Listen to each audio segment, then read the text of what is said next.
Please welcome to the stage someone who really doesn't need an introduction, one of the most famous people in the country, Ben Shapiro.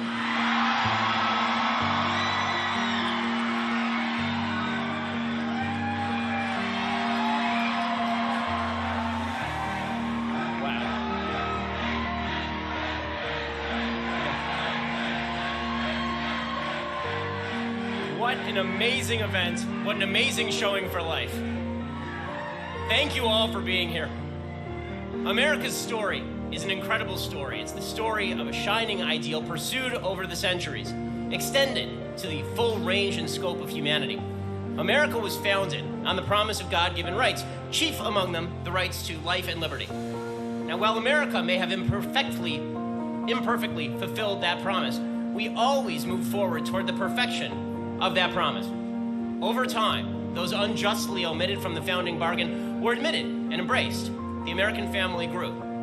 Only one group was left behind. That group had once been the most prized possession of a great and moral people, its children. The souls entrusted to us by the Creator, given to us with care and love. We built the country for our children. We built our lives for our children. And then something happened. We, as a country, decided to erase them. We decided that the present was more important than the future. We decided that convenience was more important than basic decency. We decided that we could safely blot out millions of souls who could not protect themselves, still forever, voices that could not speak. We dehumanized the most human, the most innocent among us. We lied to ourselves.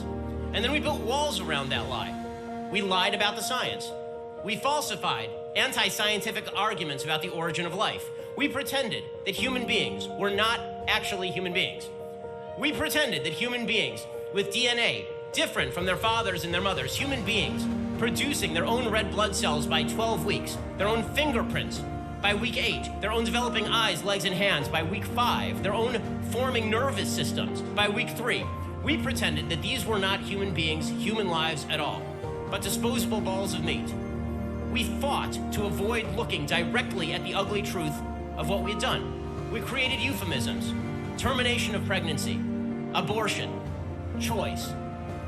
What we were really engaging in was the mass killing of the unborn, of course. Millions of children who would never be held, who would never open their eyes, who would never see the sun rise, who would never become parents and then grandparents. The dismemberment of babies in the womb, the torture of tiny bodies. And we told ourselves that we were virtuous for our lie. We reversed good and evil. We told ourselves that the killing had to continue, because if it didn't, we'd be disadvantaging women or raising crime rates or imposing economic hardship.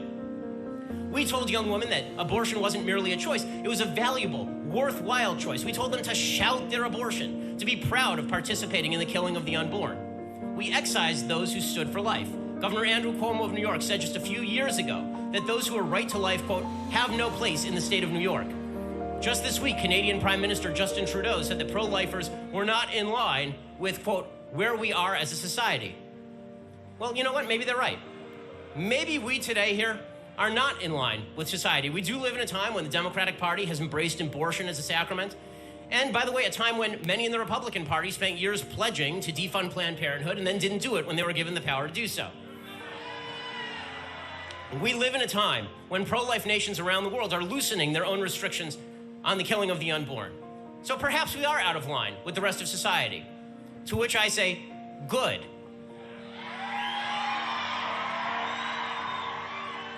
So were the abolitionists. So were the civil rights marchers. So were the martyrs in Rome and the Jews in Egypt. Righteousness doesn't have to be popular. It just has to be righteous.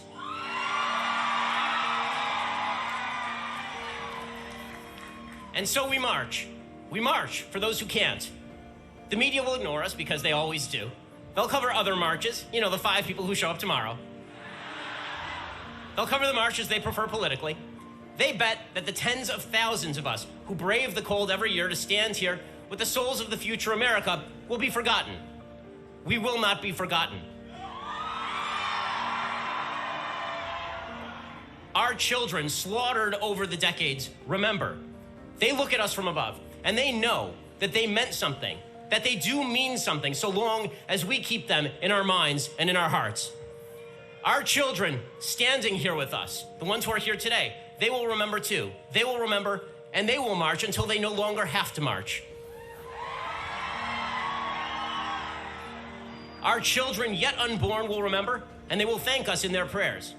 And most of all, God, the God who built and preserves nations, who brings life and maintains it, who stands with those who suffer most at the hands of evil, he will remember us too.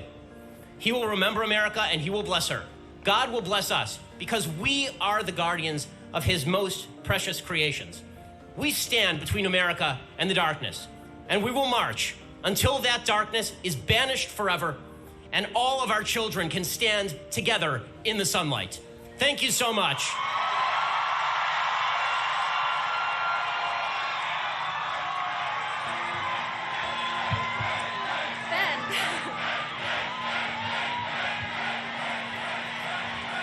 Ben's amazing, isn't he? Well, guess what? I have quite a surprise for you right now. Not even our staff knew about this. I'm delighted to introduce the Second Lady of the United States along with her husband, Vice President Mike Pence.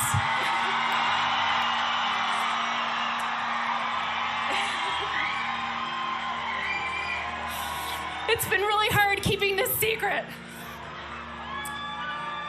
The Second Lady of the United States, Karen Pence, is a mother, 25 years an educator, and an award-winning artist. She works to bring attention in her role as Second Lady to art therapy and sacrifices made by military service members and their families. She and her husband are no stranger to the March for Life. They've been here many, many years. This might be one of the warmer years that they've been here, though. Please join me in giving a very warm welcome to the Vice President and Second Lady of the United States of America.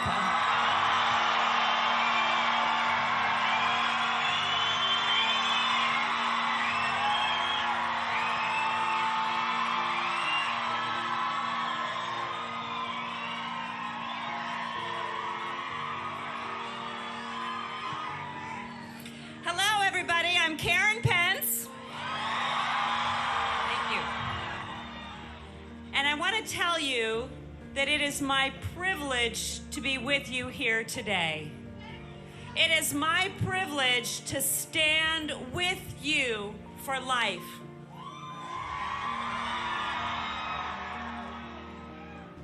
Thank you for being here, for standing in the cold for something that you believe in.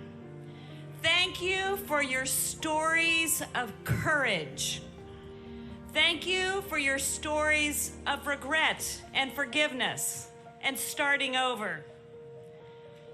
Thank you for your stories of hope. Thank you for your stories of inspiration. And thank you for your stories of truth. And it is my privilege to introduce to you a very pro-life person, the Vice President of the United States, Mike Pence.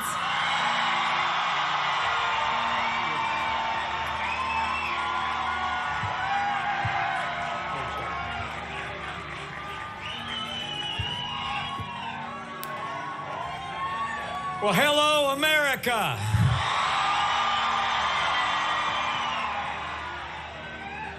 And thank you, Karen. It's a joy for us to be with you today. You know, my wife is many things. She's a mother.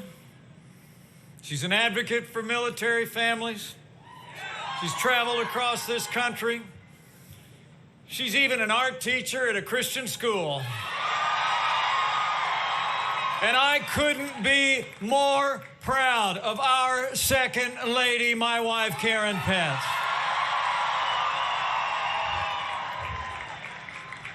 To Jeannie, to members of the board, members of Congress, faith leaders, my fellow Americans, especially all of the great young people in this pro-life generation. We're the Pences, and we're pro-life.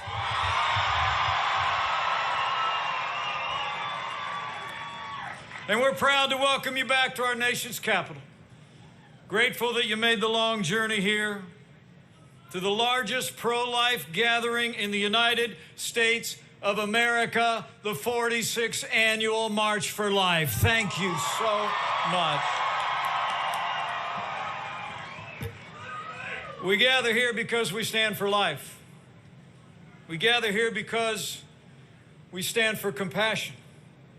And we gather here because we believe, as our founders did, that we are, all of us, born and unborn, endowed by our Creator with certain unalienable rights, and first among these rights is the right to life.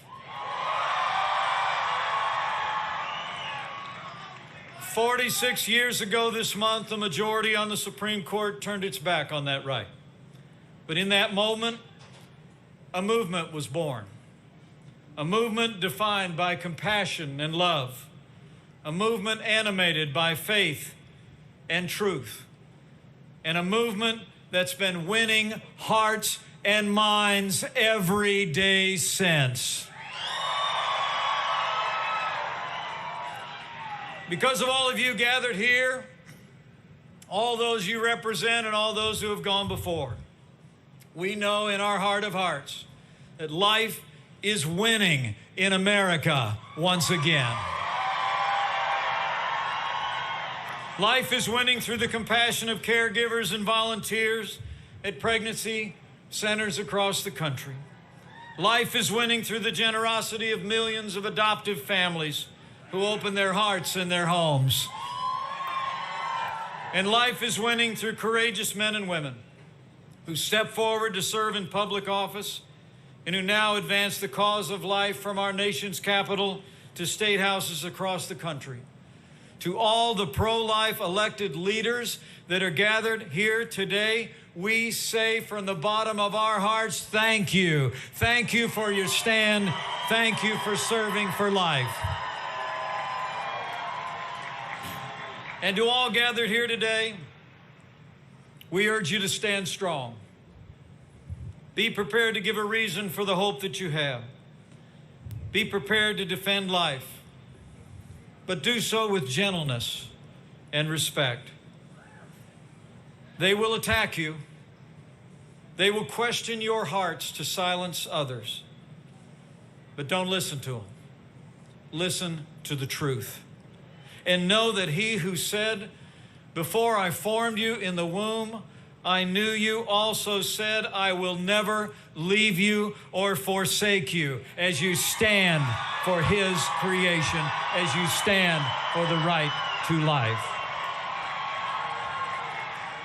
And as you stand, we're here to tell you that you can be confident you do not stand alone.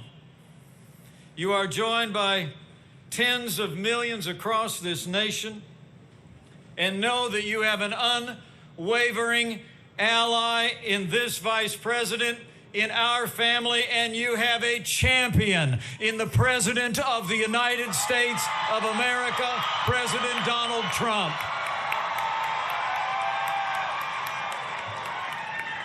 From the first day of this administration, President Trump has taken action to defend the sanctity of life. Our president reinstituted the Mexico City policy, so now no American foreign aid flows to organizations that support or promote abortion around the world. In the last 2 years, President Trump kept his promise, and he appointed more conservative men and women to our federal courts of appeals than any president in American history. And this president signed legislation, and I had the privilege to cast the tie-breaking vote to empower states to defund Planned Parenthood.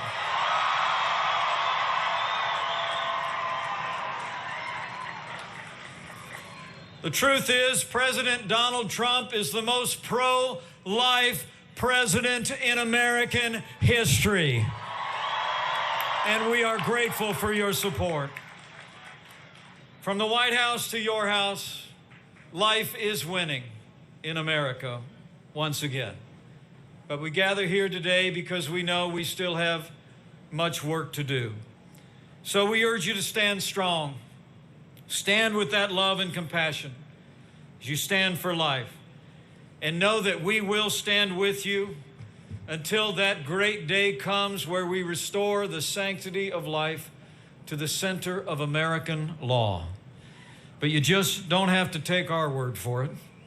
You know, it's an honor to address you here at this annual March for Life. But it's our high honor and distinct privilege to introduce to you the 45th President of the United States of America. Here's a message from President Donald Trump. Today, I'm very proud to welcome tens of thousands of families, students, and people of all faiths and backgrounds to our nation's capital for the 46th annual March for Life. This is a movement founded on love and grounded in the nobility and dignity of every human life. When we look into the eyes of a newborn child, we see the beauty and the human soul and the majesty of God's creation. We know that every life has meaning and that every life is worth protecting. As president, I will always defend the first right in our Declaration of Independence, the right to life. During my first week in office, I reinstated the Mexico City policy. We have taken bold action to protect the religious freedoms of doctors, nurses, and charities like the Little Sisters of the Poor. We issued a new proposal to prohibit Title X taxpayer funding from going to any clinic that performs abortions. We are supporting the loving choice of adoption and foster care, including through the support of faith-based adoption services. And I am supporting the U.S. Senate's effort to make permanent the Hyde Amendment, which prohibits taxpayer funding for abortion in spending bills. Today, I have signed a letter to Congress to make clear that if they send any legislation to my desk that weakens the protection of human life, I will issue a veto, and we have the support to uphold those vetoes. Every child is a sacred gift from God. As this year's March for Life theme says, each person is unique from day one. That's a very important phrase, unique from day one, and so true. I want to thank Americans who traveled all across the country to March for Life, and I especially want to thank so many young people who give us hope for the future. Together, we will work to save the lives of unborn children so that they have a chance to live and to love, to thrive and to dream, and to bless our nation and reach their full and glorious potential. Thank you. God bless you and your families, and God bless America.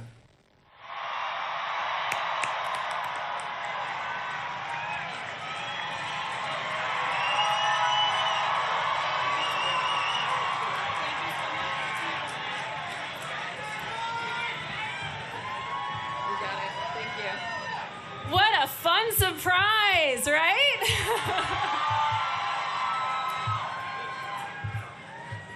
Okay, wow, an exciting day.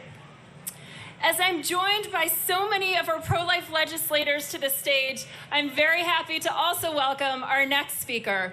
A longtime friend of the March for Life and the pro-life movement, Congressman Chris Smith from New Jersey is the co-chairman of the Congressional Pro-Life Caucus. While we're waiting, I just want to see all of you hold your cell phones up. Let me ask a question and you can tell me yes. Have you texted in that number yet? Yes.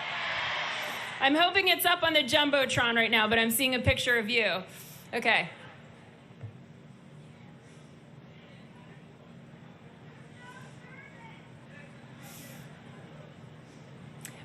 Text the number. Do we have Congressman Chris Smith coming up? Okay, this is around the time when I do this. I say pro, you say pro, pro. I'm trying to think of the next phrase.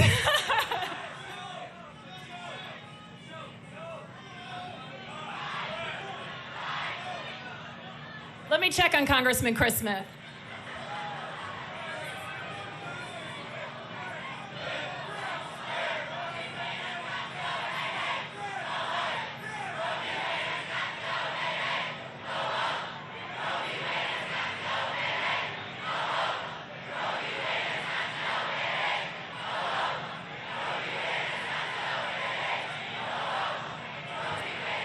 Awesome. You guys took over where I left off. Thank you for doing that. That was getting a little awkward up here. So, okay. Joining Congressman Chris Smith on the stage is his lovely wife, Marie Smith. Thank you, Jeannie, and thank you for the great work you're doing in March for Life. On behalf of my wife, Marie, and I, thank you all for being here. The Pro-Life Caucus, Dr. Harris, who's the co-chair, Congressman Lipinski, and all the members that are here, totally dedicated to protecting human life. So thank you. Thank you, President Trump, for making it absolutely clear today that you will veto any piece of legislation that undermines or nullifies any pro-life policy, regulation, or rule. Your extraordinary announcement today, your bold solidarity with the weakest and the most vulnerable, couldn't come at a better time. The new Democratic majority in the House has made it clear that they want to eviscerate all pro-life protections, including the high taxpayer funding abortion ban, which alone has saved over 2 million lives since it's been enacted. Mr. President, be assured that 169 House members and 49 senators, led by Senator Dane, well in excess of the requisite required to prevail, have pledged in writing that we will sustain your veto. So why is this so important? Because as Feminists for Life have told us so often, women and children deserve better than the violence of abortion. Just ask the brave and amazing women who are silent no more, who sacrifice everything to warn other women and society at large about the tragic consequences of their abortions and now how they have found hope again. The shocking number of abortions, killing of unborn children, is unconscionable. 2,500 every day, approximately 61 million dead babies since 1973, a death toll that equates with the entire population of Italy. All this, my friends, as our knowledge concerning the breathtaking miracle of life before birth is unparalleled. And when science has made it absolutely clear that birth is an important event, but only an event in the life of a child. Doctors today, as we all know, routinely diagnose and treat a myriad of conditions and illnesses and diseases suffered by the littlest patients, unborn children. Even first baby pictures are often, almost always, ultrasound photographs. The humanity of the unborn child is beyond doubt. Yet the pro-abortion movement, like some kind of modern-day flat earth society, continues to cling to outdated, indefensible arguments cloaked in euphemism. Even the seemingly benign word choice withers under scrutiny. Choice to do what? Dismember a baby? Starve a child to death and then forcibly expel she or he from the womb? In order to facilitate the baby's extermination, the pro-abortionists aggressively deny and disrespect the unborn child and loudly mock you and other pro-lifers throughout this country and even the world who are trying to defend the fundamental human rights of children. I say, and I conclude on this, let the harsh criticism cause us to work even harder and more effectively. And as our Lord admonished, that we love even those who hate us. I believe that your presence here today, your prayers, your fasting, Your service, your commitment throughout the year will ensure that one day, and one day soon, protection of the weakest and the most vulnerable will be the law of our land. Thank you so very much.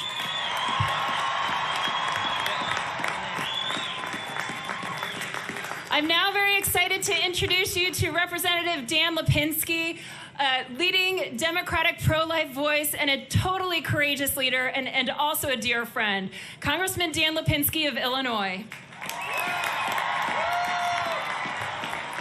Thank you. Thank you all for coming out here today. It's great, always great to see so many young people here because you are the pro-life generation. I know we've got some couple of bus loads of kids from my high school, St. Ignatius. We've wherever they are, somewhere out there, we've got a huge group from University of Notre Dame. And how many people here from the Chicago area? Where are you at? We've got people from all over. We have a great diverse crowd. We have people who come here because of their faith, some people who have no faith that are here. We have all kinds of different ideas on all kinds of different issues. We don't agree on everything. We've got Republicans, independents, Democrats. But we're all here because we all agree on one thing. Every life is sacred. It needs to be protected. No one is expendable. And our highest priority has to be to defend life from the first moment because everyone is unique from day one. Now, how do we know this? We know this through science. I'm an engineer. I used to be a college professor. I've done a lot of work in Congress for science and scientific research. I know that pro-life is pro-science, and don't ever let anyone tell you otherwise.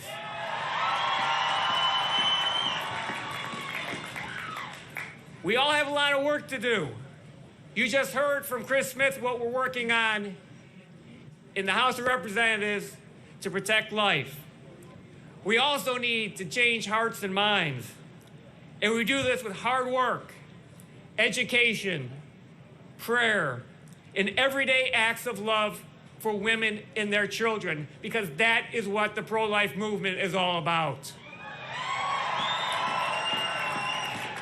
So I know the road is sometimes rough, but we will never, ever give up.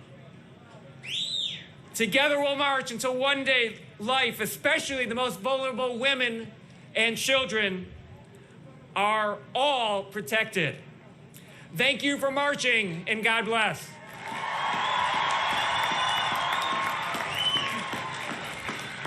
Thank you, Congressman Lipinski. This past November, Americans sent a fortified pro-life majority to the U.S. Senate, and we are just delighted about that. We're happy to welcome one of the leading voices, Senator Steve Daines of Montana. Well, thank you so much, Jeannie, and thanks to each one of you for being here to show the world how strong and important the life movement really is. Let me tell you something. It's not just the grandparents, it's the grandkids who are here today. It is especially great to see so many young people here, these young faces in the crowd. You are leading this fight, and it is truly my privilege to stand with you because this is a fight worth having. Now, as Congressman Lipinski just said, he's an engineer. I'm the only chemical engineer in Congress.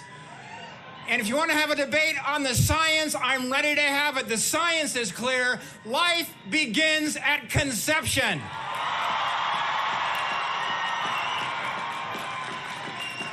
And because of that, every life must be valued. And every life must be protected. And it's been a great afternoon already. Today, we are grateful to have a pro-life president, President Donald J. Trump. Under President Trump's leadership, and your Republican-led United States Senate, we have delivered the strongest pro-life results in history. Think about this for a moment. Just last Congress, this Republican-led Senate confirmed 85 conservative judges. Now that includes a record-setting. Never before in the history of this country has a president in his first 2 years working with the Congress moved forward 30 new lifetime appointment circuit judges. We also confirmed 53 district court judges and 2 new Supreme Court justices. And the best news of all, you know, laws can change here and there. Guess what? These judges are lifetime appointments. We can thank God for that. But our work doesn't stop here. And ladies and gentlemen, I have a very exciting announcement to share with you here today. I'm very proud to announce that I have founded the first ever pro-life caucus in the United States Senate.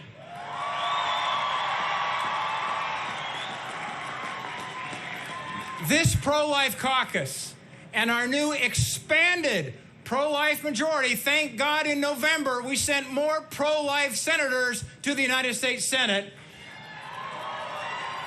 And that's thanks to you. That will allow us to accelerate the momentum of the past 2 years in protecting and defending life. And just this week, I was very grateful to see 48 of my U.S. Senate colleagues join me in sending a letter to President Trump urging him to stop any legislation coming out of the House that erodes pro-life protections. And as you just heard, he received that letter. And President Trump is standing with us and our pro-life colleagues in the House fighting back against Nancy Pelosi and her reckless pro-abortion war on children and her liberal agenda.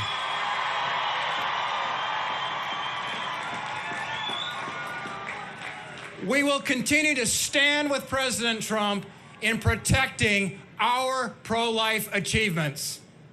And most importantly, we'll be standing with all of you. This is a battle that by God's grace, we are winning, starting with the hearts and the minds of every American, and it is a battle that we must win. May God bless each one of you, and may God bless this great United States of America. Thank you.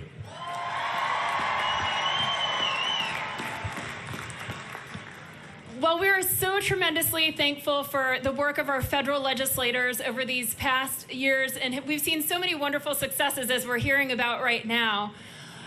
We also have had wonderful success at the level of the state by both Republicans and Democrats. So the March for Life is bipartisan, but it sadly has gotten harder and harder to be bipartisan when you're pro-life. And our pro-life Democrats that stand up here today do so with a lot of courage. We're so grateful for our pro-life.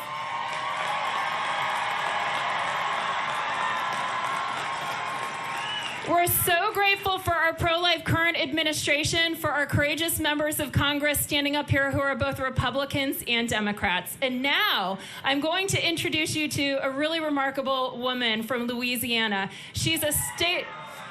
Please welcome a beautiful, wonderful state legislator from Louisiana, State Representative Katrina Jackson, who introduced and passed a bill in her state that is absolutely working to protect life. Good afternoon. I hear we have, and I've spoken to people from Louisiana, so to all my Louisianians that's joining us, welcome. Louisiana is the #1 pro-life state in the nation. And mainly because in Louisiana, it doesn't matter if you're Democrat, Republican, black, or white, we fight for life. So my Louisianians know this. Anytime you hear me say we fight, you should say for life. So what do? We fight. Regardless if we're Democrat, Republican, black, white, male, female, we fight. We don't do it for ourselves because someone has already chosen our life. We fight for those who cannot speak for themselves. We fight because it's the right thing to do. And we fight because we know that for everyone who doesn't speak out, their silence means consent. So we speak out and we fight so that we're never silent on the shedding of innocent blood. I tell people in my state when they ask me, why are you a black, female, Democrat fighting for life? I say, because I'm a Christian first.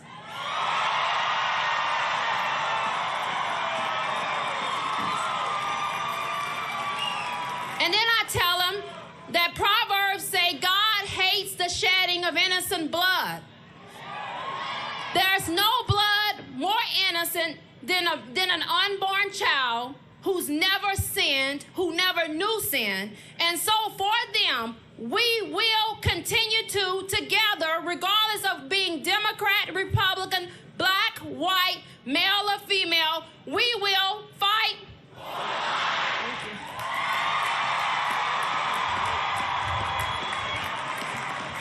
Oh my gosh, thank you so much, Representative Jackson.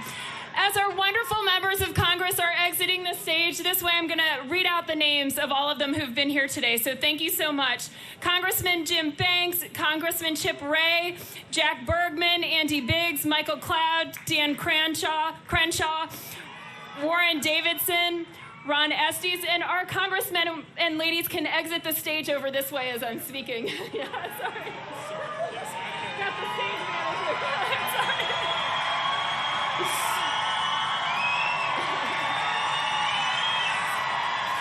Warren Davison, Ron Estes, Brian Fitzpatrick, Russ Fulcher, Dan Lipinski, Andy Harris, Roger Marshall, John Joyce, Dan Muser, Chris Smith, Lloyd Smucker, Greg Stubbe, Senator Jim Langford, Senator Steve Daines, Congressman Brad Wenstrup, and Congressman Bob Latta. Thank you so much.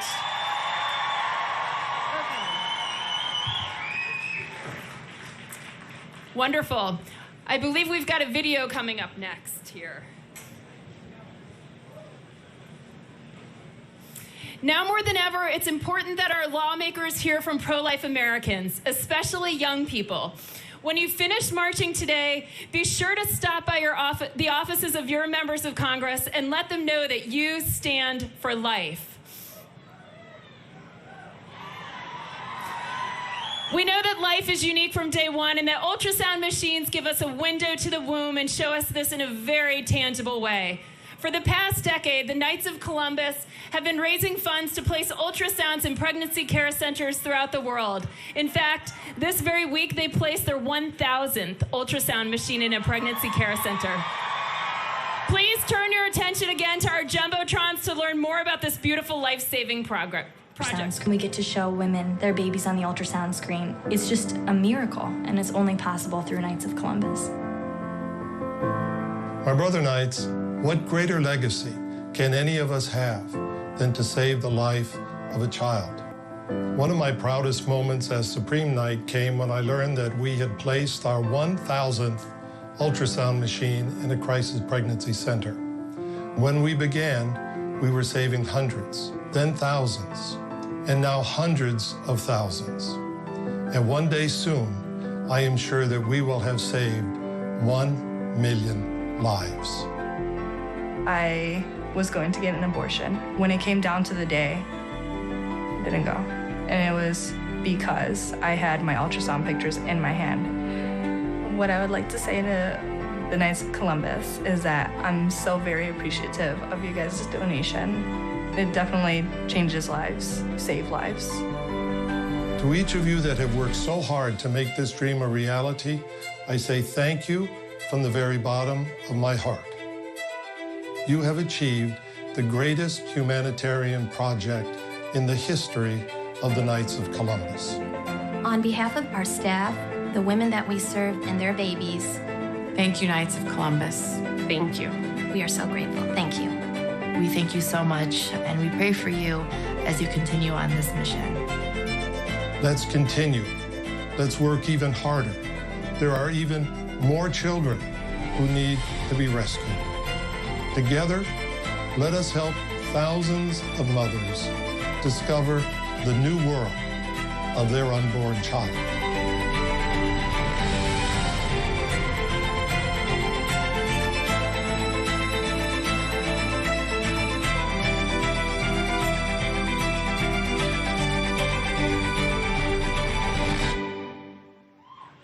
Every time we get to show women their babies on the ultrasound.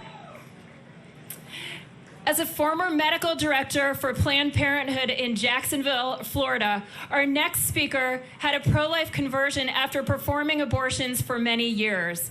Her experience made her a passionate pro-life advocate, and we are so very grateful that she's courageously telling her story and that she's here today to share that story with you. I'd like to welcome to the stage Dr. Kathy Altman.